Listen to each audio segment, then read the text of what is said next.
کرتے ہیں. اللہ کے علاوہ کسی کے سامنے سجدہ جائز نہیں. جو مزارات پہ ہو رہا ہے ہم ڈٹ کے اس کا انکار کرتے ہیں. اور اس کے ساتھ پھر خرافات یہ جو شامل ہو چکی ہیں، اس نے معاشرے کو پیس کے رکھ دیا.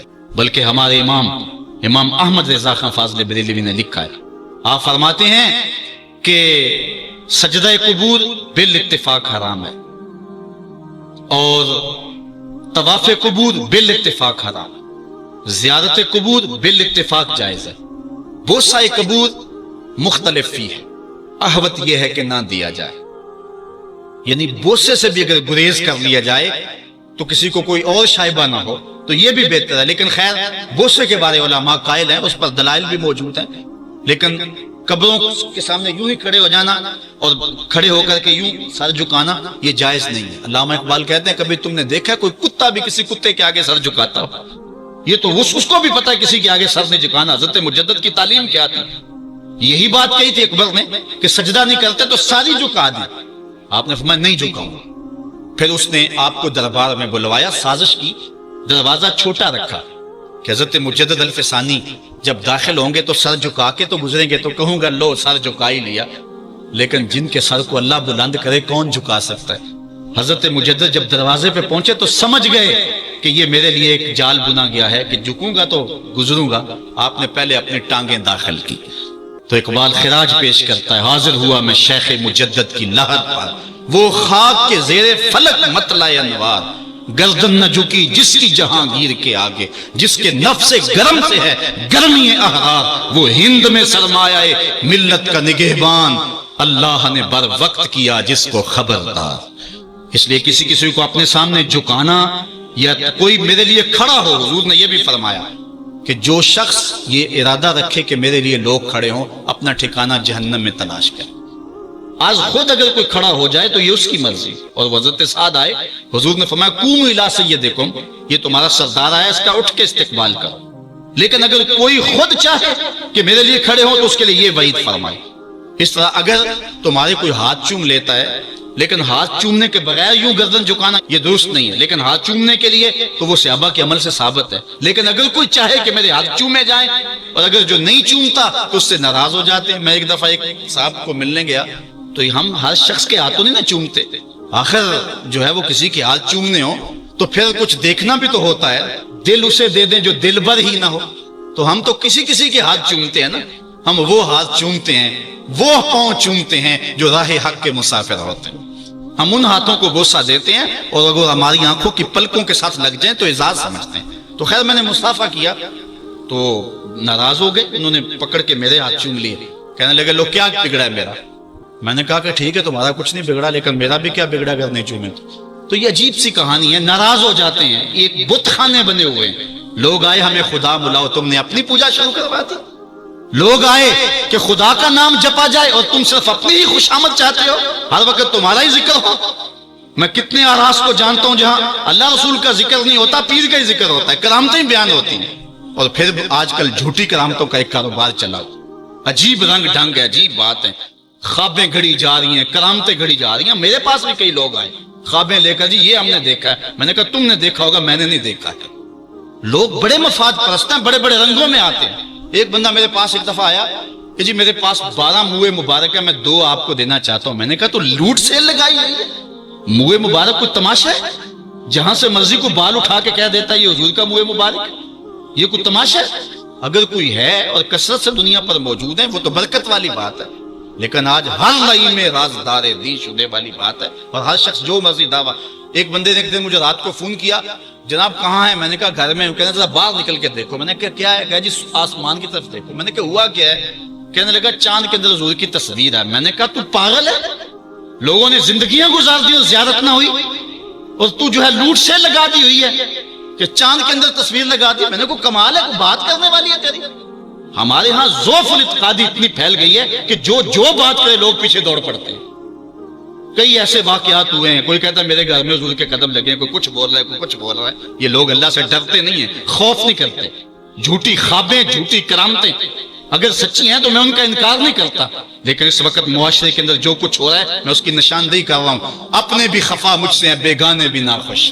میں زہر حلاحل کو کبھی کہہ نہ سکا کند، بات وہی کہتا ہوں سمجھتا ہوں جسے حق، نئے ابلۂ مسجد ہوں نئے تہذیب کا فرزند۔ میں کہتا ہوں اگر جھوٹوں کے پیچھے چلو گے رسول اللہ ناراض ہو جائیں گے تم سے۔ یہ جرأت کیوں کرتے ہو، یہ ہمت کیوں کرتے ہو، کیوں جھوٹے دعوے کرتے ہو؟ سچ بولو، تمہارے پیچھے کوئی لگے یا نہ لگے اس کی پرواہ نہیں ہے۔ یا ایھا الذین آمنوا اتقوا اللہ وقولوا قولا سدیدا، اللہ فرماتا ہے ایمان والو سیدھی سیدھی بات کرو، پھر کیا ہوگا؟ یصلح لکم اعمالکم ویغفر لکم ذنوبکم، وہ تمہارے اعمال بھی ٹھیک کر دے گا، تمہارے بخشش بھی فرما دے گا۔ نہ لوگ اکٹھے ہوں، نہ مجمع بنے، نہ حلقہ بنے، یار یہاں تو 72 ہوں تو وہ بھی قبول ہیں۔ یہاں مقدار نہیں دیکھی جاتی، یہاں معیار دیکھا جاتا ہے، سر نہیں گنے جاتے، دل گنے جاتے ہیں۔ یہاں یہ دیکھتے ہیں، مت لوگوں کو جو ہے وہ کھلونے دے کے بہلاؤ اور لوگوں کی عقیدتوں کو لوٹو اور لوگوں کے ساتھ ظلم کرو، زیادتی کرو، اپنی آخرت بھی کالی کرو اور لوگوں کی آخرت بھی کالی کرو۔ آپ دیکھیں دائیں بائیں، اپنی نظر رکھیں، نگہباں بن کے جو اہل چمن کی آبرو لوٹے۔ چمن والو عقیدت چھوڑ دو ایسے نگہباں کی، کوئی حق کا مسافر تلاش کرو، چاہے اس کے کپڑے پھٹے ہوئے ہوں، کرامت اس کی نہ ہو ساری زندگی کے اندر، لیکن محمد عربی کی غلامی تو ہو نا۔ حضرت شاہ نقشبند بخاری سے کسی نے پوچھا حضور آپ کی کوئی کرامت؟ فرمانے لگے اس سے بڑی کرامت کیا ہو سکتی ہے، اتنے گناہوں کے باوجود زمین پہ چل رہا ہوں اور زمین مجھ کو دنسا نہیں لیتی اپنے اندر۔ ہمارے بزرگوں کی تو کہانیاں یہ تھیں، اور آج تھوک کے حساب سے کرامتیں دی جا رہی ہیں۔ آج کے پیروں کی اتنی کرامتیں، غوث پاک کی بھی اتنی کرامتیں بیان نہیں ہوتی جن کی کرامتیں بیان ہو رہی ہیں، دڑا دڑ کرامتیں بیان کر رہے ہیں۔ ایک بندے کے یہاں بچہ پیدا ہوا اور اس نے یہ شور کر دیا کہ یہ رمضان کے دنوں میں دودھ نہیں پیتا، اس لیے کہ حضرت غوث پاک بھی نہیں پیتے تھے، وہ بھی پیدائشی غوث تھے اور یہ بھی پیدائشی غوث ہے، اور رمضان کے دنوں میں دودھ نہیں پیتا۔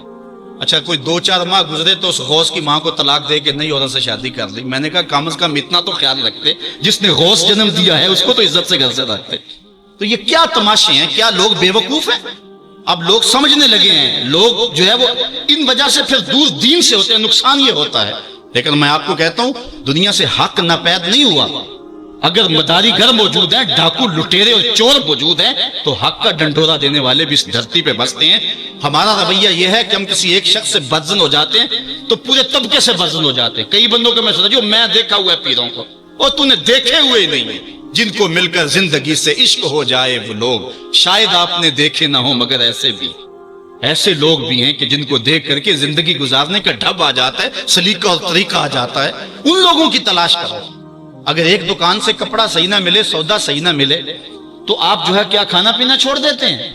آپ کو پتا پورے شہر سے مٹھائی کہاں سے اچھی ملتی ہے، آپ کو پتا پورے شہر سے کپڑا کہاں سے اچھا ملتا ہے، آپ کو پتا پورے شہر میں جو ہے وہ فلاں چیز اچھی کہاں سے ملتی ہے۔ دین بھی ڈھونڈو کہاں سے خالص ملتا ہے اور کہاں سے نہ خالص ملتا ہے، اس کے لیے محنت کرنی پڑے گی۔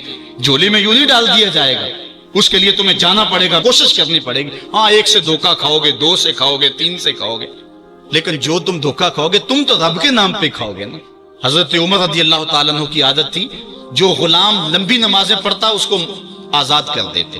غلاموں کو سمجھ آ گئی، لمبی نمازیں پڑھنی شروع کر دی، آپ آزاد کر دیتے۔ کسی نے کہا عمر تم تو بھولے آدمی ہو، یہ نمازیں اللہ کے لیے نہیں پڑھتے، یہ آزادی کے لیے پڑھتے ہیں۔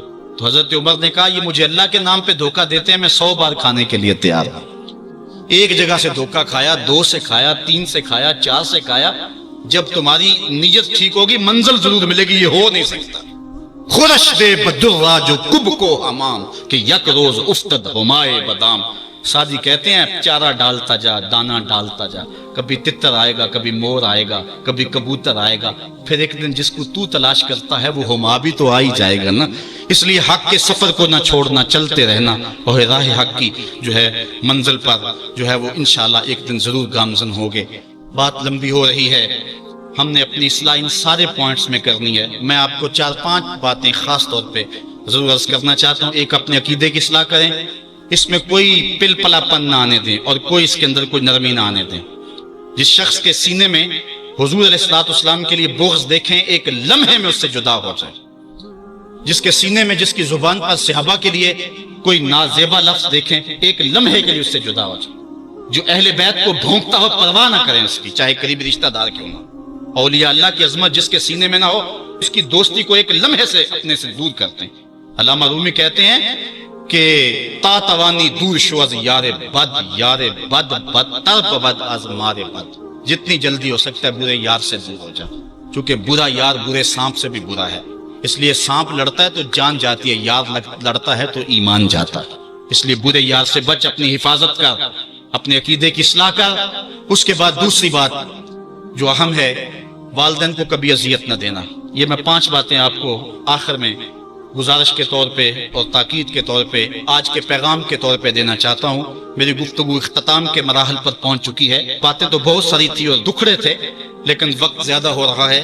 تو پہلی بات، عقیدے کی اصلاح کریں اور اس میں کوئی پل پلا پن نہ ہو۔ عقیدہ صحیح نہیں ہے تو کوئی عمل قبول نہیں ہے، کوئی نیکی قبول نہیں، ہر شے برباد ہے۔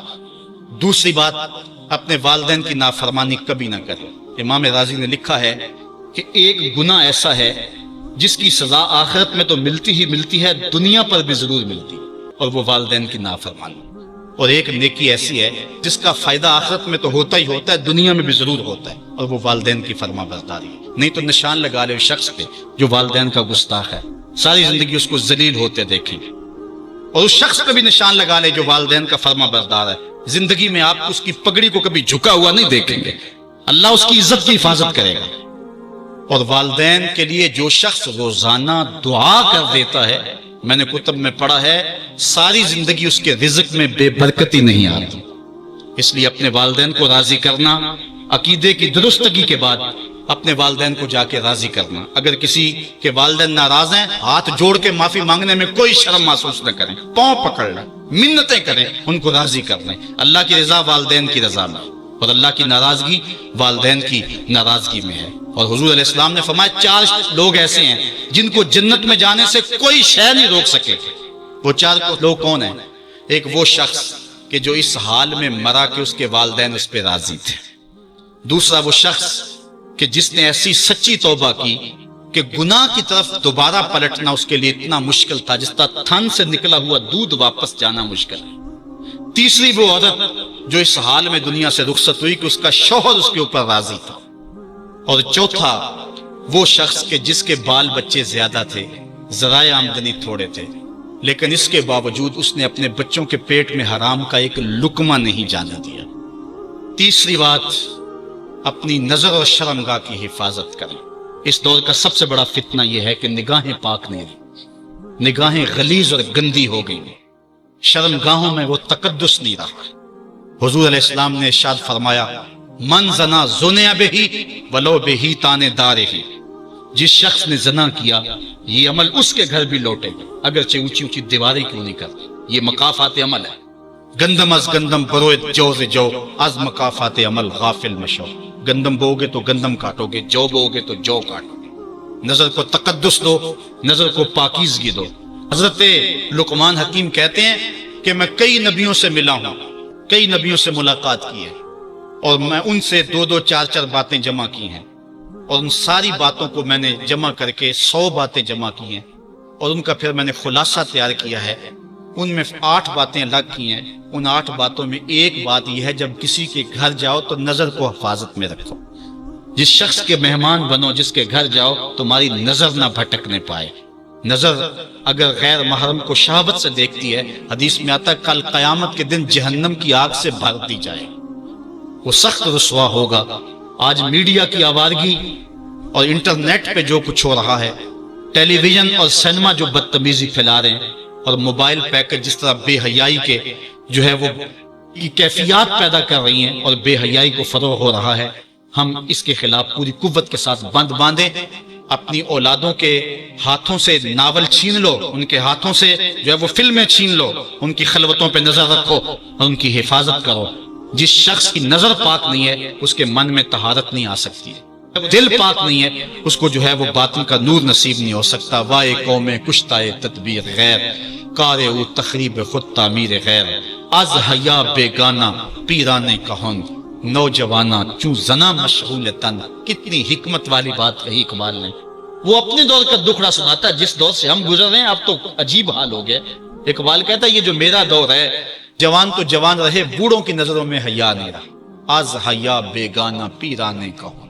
بوڑھے لوگوں کی آنکھوں میں بھی اقبال کہتا ہے حیا نہیں رہا، نوجواناں چوں زنا مشغول تن، اور نوجوان عورتوں کی طرح اپنے تن کے ساتھ لگے ہوئے ہیں۔ حضرت معاذ بن جبل رضی اللہ تعالیٰ عنہ فرماتے ہیں حضور نے ہم سے 10 باتوں کا عہد لیا۔ پہلی وہی چیز کہ اللہ کے ساتھ کسی کو شریک نہ ٹھہرانا، اگرچہ تجھے جلا دیا جائے اور تجھے قتل کر دیا جائے۔ دوسری وصیت یہ کی کہ اپنے والدین کی کبھی نافرمانی نہ کرنا، اگرچہ تجھے تیرے گھر سے نکال دے، تیرے اہل سے نکال دے، بچوں سے دور کر دے، لیکن پھر بھی ان کی نافرمانی نہیں کرنی، کیونکہ والدین کی نافرمانی کرنے والا دنیا پہ بھی رسوا ہوتا ہے، آخرت میں بھی رسوا ہوتا ہے۔ امام غزالی نے لکھا ہے کہ ایک جرم ایسا ہے کہ جس کی سزا آخرت میں تو ہے ہی ہے، دنیا میں بھی ضرور ملتی ہے، وہ والدین کی بے ادبی ہے، اور ایک نیکی ایسی ہے جس کی جزا آخرت میں تو ہے ہی ہے، دنیا میں بھی ضرور اس کا صلہ ملتا ہے، اور وہ والدین کا ادب ہے۔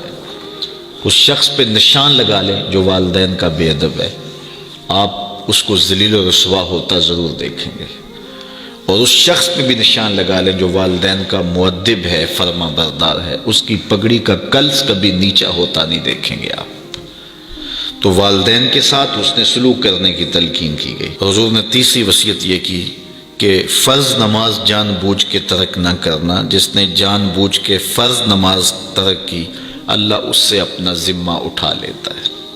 اللہ کا ایک ذمہ ہوتا ہے جو بندوں کا اس نے لیا ہوتا ہے اپنے محض کرم سے، تو پھر وہ ذمہ اٹھا لیتا ہے۔ پھر وہ دیکھیے اللہ ذمہ اٹھا لے تو پھر وہ سوائے ذلیل ہونے کے اور کیا اس کا مقصود ہوگا، تو ذلت ہی ذلت اس کا مقدر ہوگا۔